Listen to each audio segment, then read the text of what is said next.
விநாயகர் சதுர்த்திக்கு வாங்கின கொழுக்கட்டை மாவு கொஞ்சம் பேலன்ஸ் இருந்தது. அதை அப்படியே வச்சுட்டே இருந்தால் பழசாயிரும்ட்டு இன்னைக்கு ஈவினிங் ஸ்நாக்ஸு கொழுக்கட்டையே பண்ணலான்ட்டு ரெடி பண்ண ஆரம்பிச்சிட்டேன்.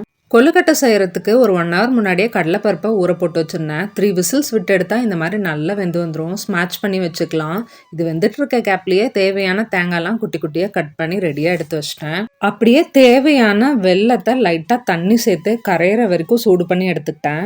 ஒரு பேனில் நெய் சேர்த்து தேங்காவை நல்லா வதக்கிக்கலாம்.